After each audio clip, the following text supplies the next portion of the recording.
është tentuar të shkatrohet Shqipëria, shqiptarët, demografia e Shqipërisë dhe të gjithë elementet që mbajnë një popull së bashku. Sot që flasim kemi 42% e popullit shqiptar të larguar në vetëm 10 vite.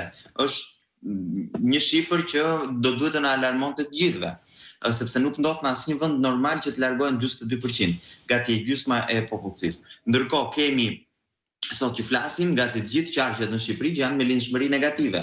Vdekjet janë më të larta se sa lindjet. Pse ndodh kjo? Nuk ndodh sepse çiftet shqiptare nuk duan të bëjnë fëmijë. Kjo ndodh sepse nuk i kanë mundësitë ekonomike. Po të shikoni një krahasim sot, të gjitha çmimet e gjithë produkteve bazë, për të mos shkuar tek produktet e tjera të luksit, po produktet bazë të shportës janë shumë herë më të larta dhe janë rritur me më shumë shpejtësi se sa pagat në Shqipëri. Nuk mund ta përballoj sot jetesën një familje normale në Shqipëri. Ishte një anketë në mos gaboj Institutit Republikan Amerikan, që vetëm e para 2-3 ditëve që thoshte 57% e shqiptarëve nuk mbyllin dot muajin. Përsëritet kjo shifër dhe ky fakt dhe shifra rritet. Ishte 55% para disa muajsh. Nga ana tjetër 20% e shqiptarëve jetojnë në varfëri ekstreme.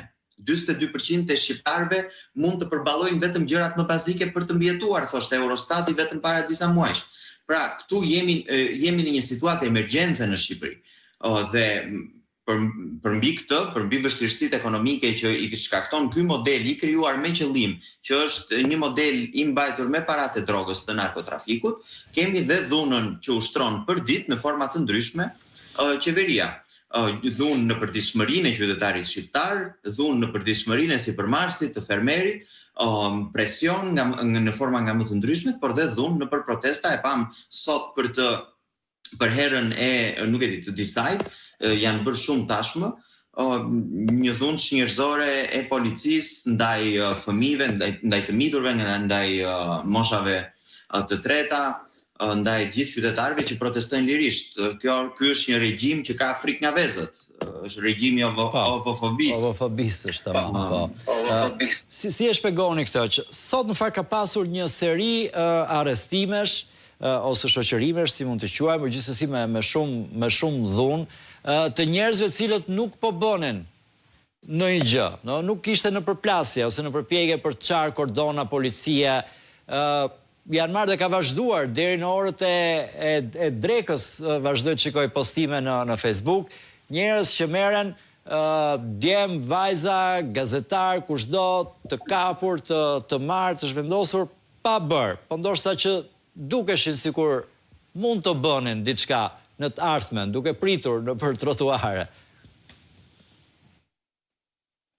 S'ka nevojë që të bëjnë gjë. Autokratët nuk i kanë qef, nuk e kanë qef edhe formën më të butë, më të zbetë të mosbindjes.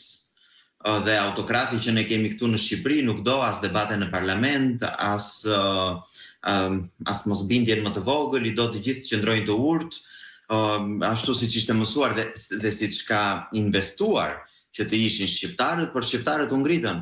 Erdhi një ditë që shqiptarët thanë nuk mjaft më, nuk mund të jetojmë më në këtë vend ku na shkelet dinjiteti për ditë. Dhe çfarë është kjo protestë në fundit? Protesta që zgjat prej 50 ca ditësh, protestat para parlamentit, protestat që kanë bërë demokratët në 13 vite, në fund të ditës janë për dinjitetin. Qytetari shqiptar i shkelur dinjitetin me të gjitha mënyrat. Nëse ty të pamundësohet jetesa në vendin tënd, nëse ty të pamundësohet që të kesh një punë normale, të kesh disa të ardhura për të përballuar jetesën tënde, nëse të pamundësohet dhe jetesa nga ana fizike, se në shumë aspekte, në shumë zona të Shqipërisë jemi kthyer si në Palermo në viteve 70-80.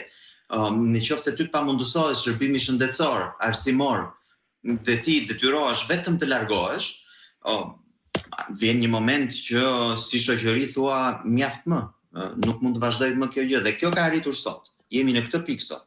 Qytetarët shqiptar janë ngritur pa kthim deri në largimin e kësaj qeveria